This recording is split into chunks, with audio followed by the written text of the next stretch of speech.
Here we go again with another story. I am Sarah, your storyteller, and I hope you enjoy these stories. Give me some feedback in the comments below.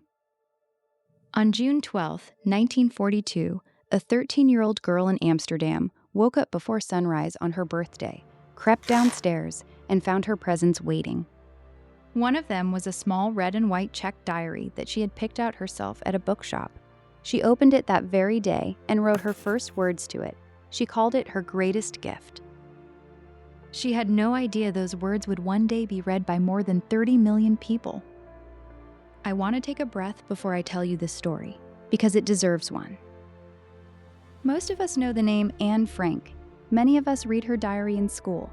But what I want to talk about today is not just the history, it is the girl. A curious, funny, sharp, deeply feeling 13-year-old who wanted more than almost anything else in the world to be a writer, who believed, even in the darkest circumstances imaginable, that people were good at heart, and who, with a birthday gift and a pencil, left something behind that the world cannot forget. June 12, 1942, Anne Frank turns 13.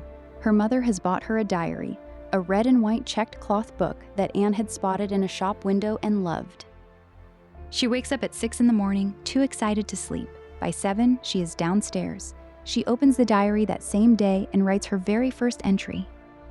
I hope I will be able to confide everything to you, as I have never been able to confide in anyone, and I hope you will be a great source of comfort and support. Paper is more patient than people. That is something Anne believed, and she was right. 1 month after her birthday, the world outside became too dangerous.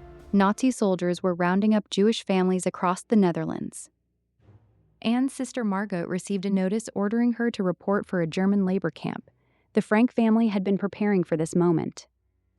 Within days, they disappeared into a hidden set of rooms behind a movable bookshelf in her father's office building on the Prinsengracht Canal. 8 people total, 2 families plus a dentist. They would stay there for 2 years and 1 month, in complete silence during the day, relying on a small, brave circle of helpers who brought them food and books and news from the outside world. And Anne wrote. Every day she wrote.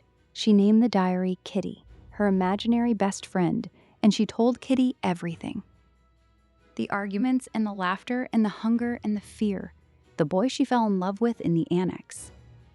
The chestnut tree she could see from the attic window, which bloomed every spring and reminded her that beauty still existed. Her dream was to become a published author after the war.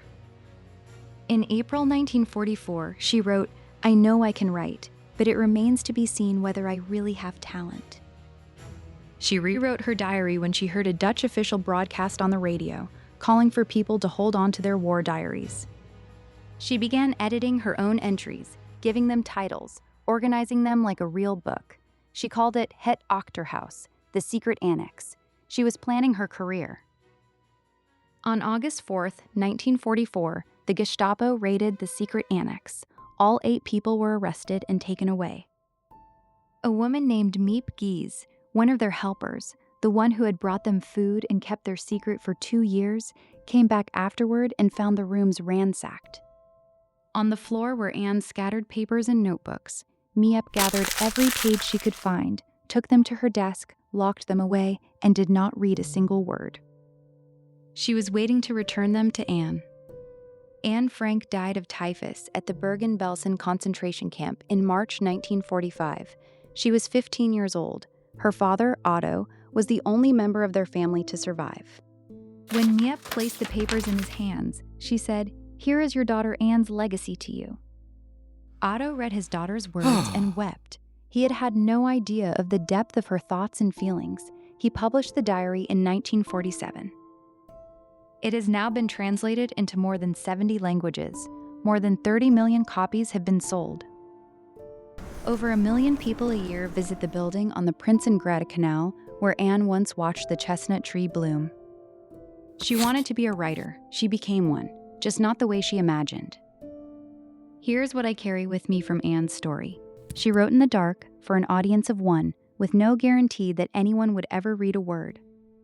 She wrote because she had to, because it was the only way she could be fully herself, because paper was more patient than people. And somewhere along the way, that private conversation between a 13-year-old girl and her diary became a conversation with the entire world. Your words have that kind of power too. Your story has that kind of reach. Maybe not 30 million copies. But for your children, your grandchildren, the people who will come after you and need to know where they came from, your words are everything. Anne Frank wrote because she believed that someday, when the war was over, she would have a story worth telling. She did not get to tell it herself. But she left behind enough that the world could tell it for her. I think about that every time someone tells me they do not have any stories worth writing down. Because here is what I know. You have lived things that no one else has lived. You have seen things that will disappear from this earth if you do not write them down. The funny moments, the hard ones, and the ordinary Tuesday afternoons that felt like nothing at the time, but will mean everything to someone who loves you someday. If you have ever wanted to start but did not know how, the free Family Story Writing Guide is linked right below this video. It is the simplest, most encouraging place to begin. Because your stories deserve to be kept. Anne's birthday taught us that. Share this one with someone who loves to read, or who loved Anne's story when they were young. And subscribe to History Spark so you never miss a story, because we are here every week with the people and moments that remind us why history is not just something that happened, it is still speaking to us right now. I will see you next time.